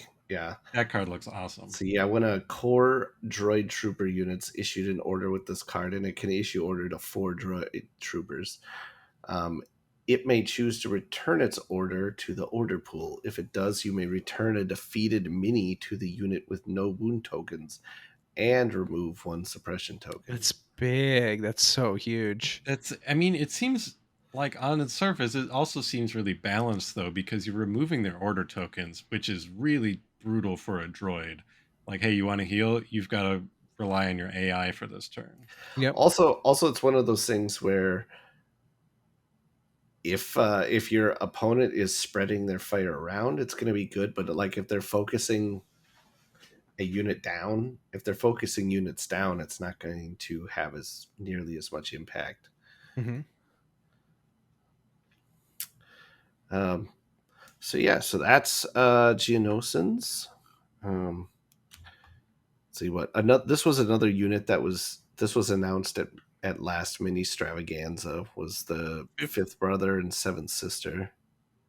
The sculpts look really cool, and I liked all of their discussion about the design and their abilities. I don't play Empire, so I'm like, whatever. Yeah, I love the little like motion lines they put on 7th sister's saber. Yeah, and they're both like 5th brother's sort of just a big hammer. He has RAM on his melee attack. I think only the Tauntauns have RAM besides him. And the 7th sister is a bit more finessey, where he's just, how about I go up and smack people? Yeah. Some people were talking about how, because he has block, and so does 7th sister, because block used to be a worse version of deflect. Like, oh, this is really only like it doesn't let me damage you back. It just lets me get surge to defend. But now it's dumb because this is actually, they have a better defense in melee than all of the other force users because deflect by the new rules does not work in melee, yet block still does. So these chumps have better like saber defense in melee than like, you know, Count Dooku or whatever. Well, you spin. Then they can't get at you. You block everything. Yeah. Interrogate on the Seven Sister, that's a new unique one. Well, this unit's at range 1 of an enemy. Treat that unit's command cards as having 1 more pip. So that's so you have to get her in range of the army leader, but yeah. So that's dangerous because, you know, if she's trying to charge Luke Skywalker or something, yeah, that can be a big swing for the command turn, but she's putting herself in risk. I'd cool like the associate fifth brother ability that Seven Sister has, which basically says if you have the fifth brother in your army, Seven Sister doesn't count towards your operative count. So it's like they're one unit, but they're not. Right. Which so you still have to pay the points for her. Yeah, I like that a lot. Yeah. Because that opens up the door for the Rebels characters to be able to fit in a team better if you just give them rules that say, hey, you can break the list building restrictions if they're with their thematic buddies. Mm-hmm.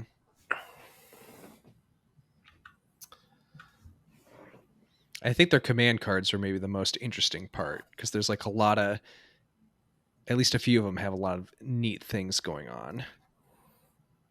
Yeah, I wonder if Fifth Brother does not come with... Did they say, does he just not come with a 1 pip, or are they just not showing it yet? I almost feel like maybe he just doesn't come with it. I don't remember if they said.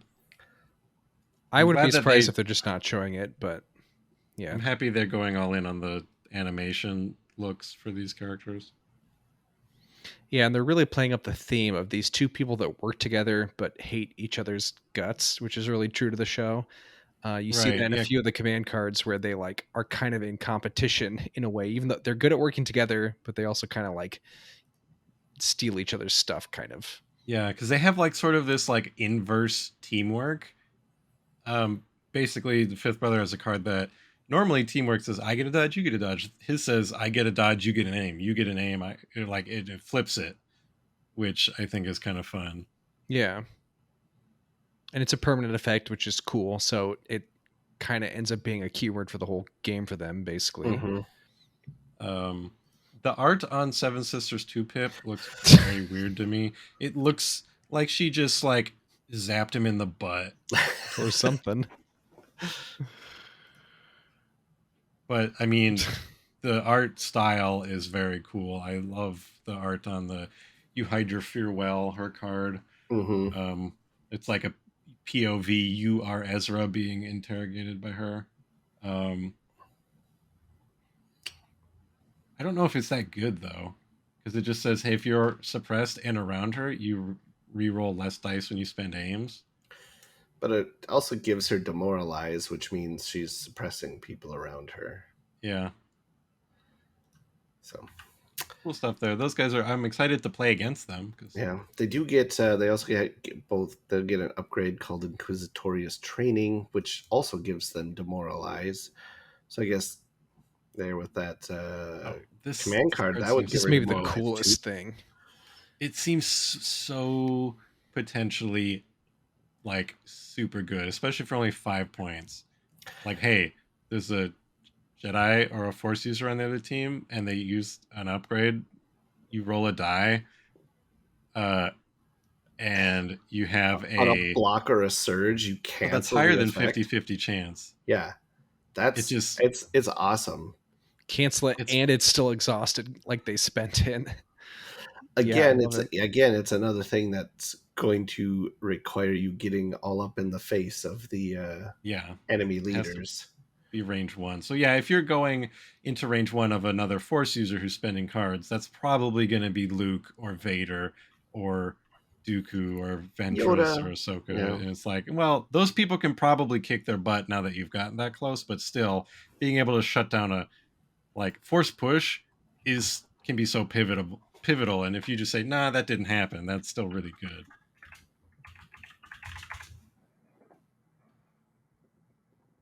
And I just realized I haven't even tried Legion Ahsoka yet. Gotta make an Ewok Ahsoka team. Let's see. Clone Commandos. They said it was like the most requested Legion unit. That wouldn't have been my guess for most requested, but I could see that. I could see that. I've seen people. Well, I think if you had said Delta Squad instead of just Clone Commandos, they did. They kind of clarified once they got into it, and then they gave us some Delta Squad art. That art is so good. It almost looks like a render from like a Battlefront 2 expansion or something. Yeah, it really does. I was like, oh, cool, Clone Commandos. And then they're like, and specifically Delta Squad, which that's so exciting. You can have them fight Sunfac, just like the video game.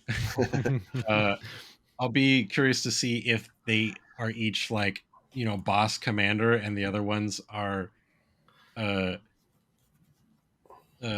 operatives with the new associate keyword or whatever, so they can all fit, or if they're upgrade cards like Inferno or something. Yeah, if it's Delta, I could see Delta also just being one unit that has, a bunch of upgrades. A bunch of like heavy slots that you put them in.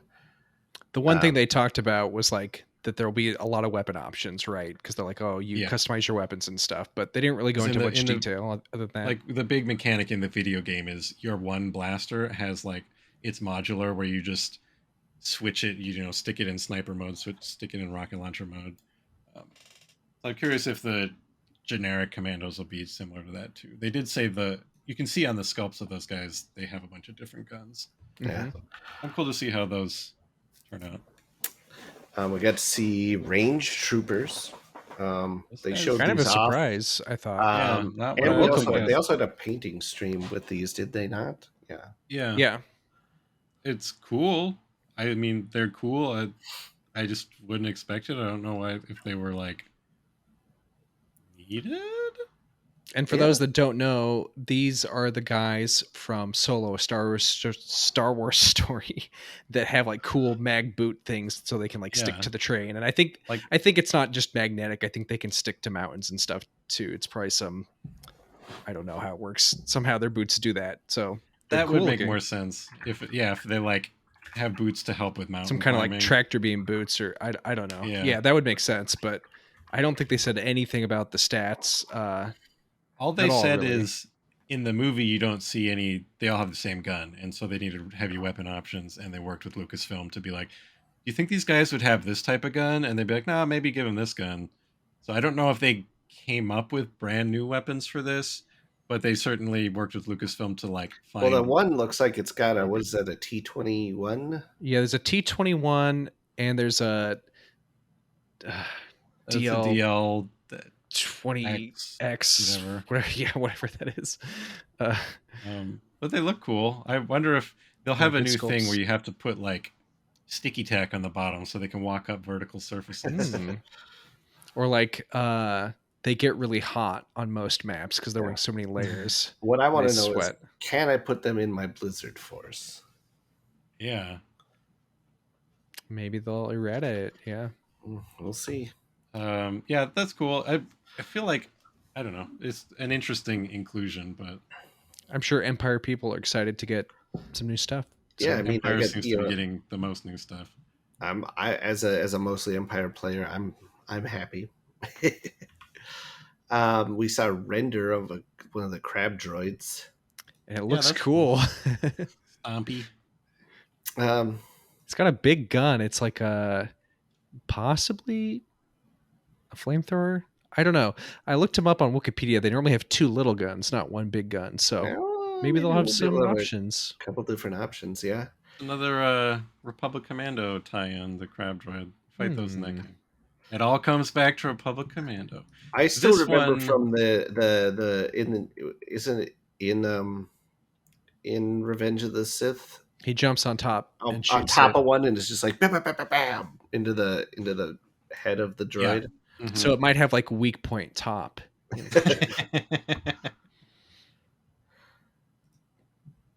So now this one, this was one of a new unit, right? Right. This is called Rebel Saboteurs.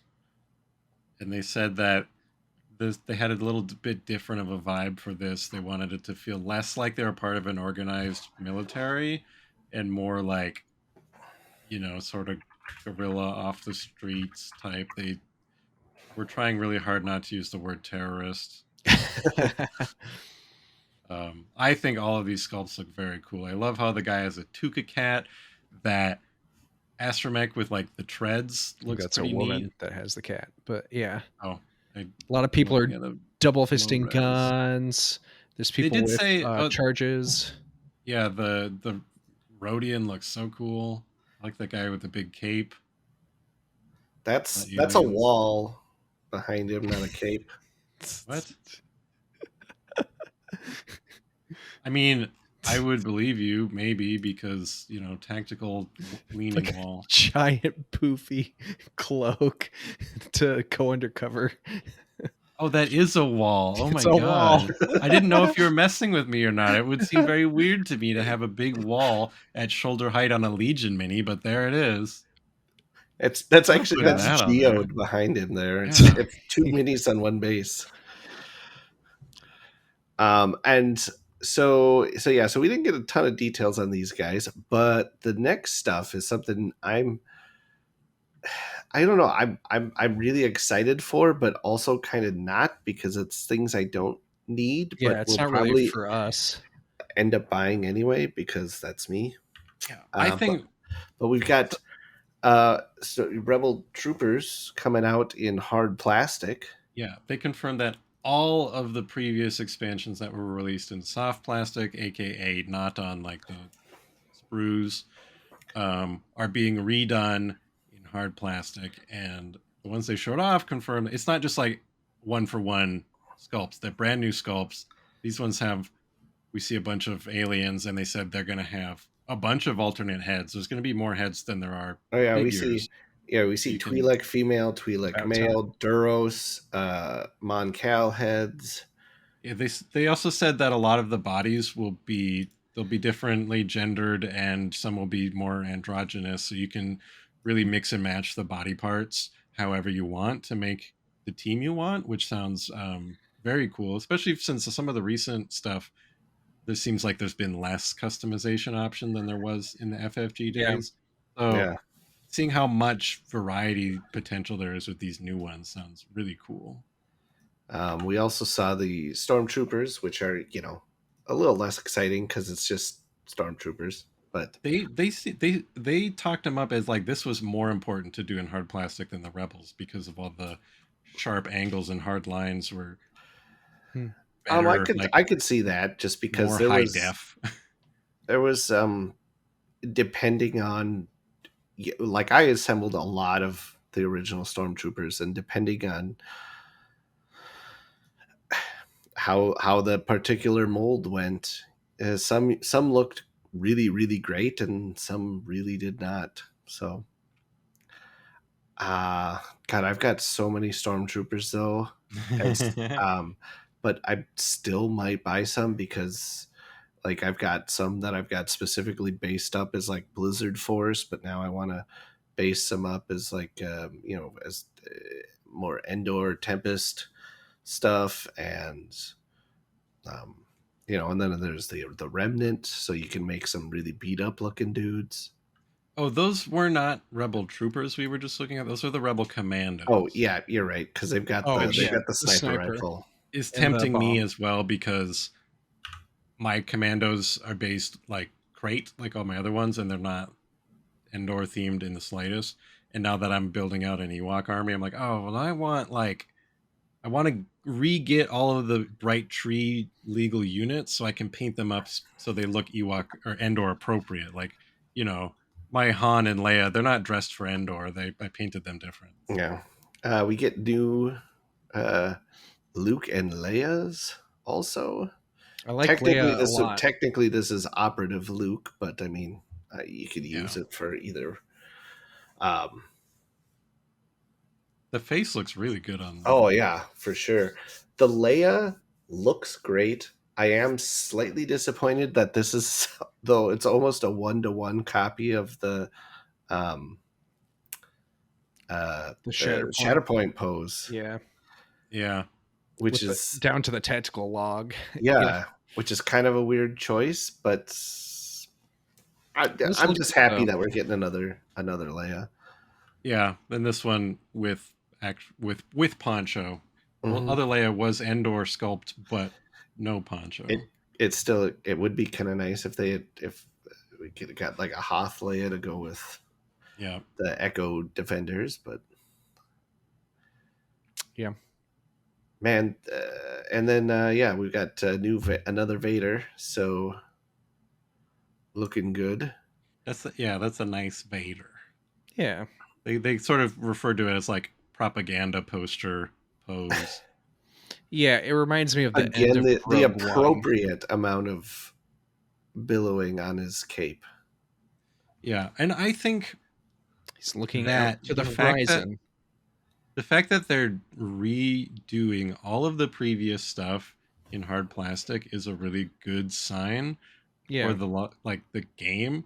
If anyone was like, well, they're gonna forget about Legion and focus on Shatterpoint, they're clearly like they're redoing stuff that they didn't have to do that. No one expected them to do that. I mean, it's a thing. A Fantasy Flight, like, as soon as they made the move to hard plastic, they said we are going to redo the old stuff. Oh, I remember them saying that. Oh yeah, but so that's a thing we've been waiting for forever. It was like, okay, well, when are you going to redo the old stuff? And then still, that's really good and then obviously it'll be a new entry point for other players. I don't know. I think it's exciting. I'll have to be very picky if I feel like rebuying any. Like I said, I might just try and pick the ones to like fill out a Bright Tree Battle Force, so they have them all like based and painted appropriately. So I wonder what's going to end up happening. Either like these new units, there's going to be a period here where you're not going to be able to find them at all in stores because they're going to stop. I mean, obviously they're stopping producing the soft plastic ones. So at some point they're not going to have any more stock to send out to stores. So they're going to totally run out. Or they just have so much right now that you're going to be able to get them real cheap because stores are going to end up clearancing out the old soft plastic ones when the new hard ones come in. I don't know. And they said like they're only just starting this process, so the first one this of these is just rendered so far. Until, like, so that's what I thought that was the end. So, yep, cool. Well, this was a long one, but it's a lot of very exciting stuff. I'm still, I think, of everything, I'm the most excited about those Shatterpoint Rebels, but also I'm actually pretty excited about the Geonosians because they just seem very fun. We'll have to see the stats, but the sculpts for the Rebel Saboteurs got me really excited. Like, I haven't bought any Legion Rebel stuff in a long time. It'd be fun to bust them out. Those sculpts are very cool. I'm expecting that little astromech droid to be some kind of like self-destruct thing that just rolls out there. All right, everybody. That was Ministravaganza and what we think about it, but what do you think about it? What is your most anticipated of these things? Yeah. Get at us in the comments or come join our Discord and tell us what you think. Discord's good. You can find us on what used to be Twitter for now. We are on Blue Sky Social now, if you're on there. But just come to Discord or leave a comment. That's probably the best place to interact with us. All right, everybody. Have a good rest of your life.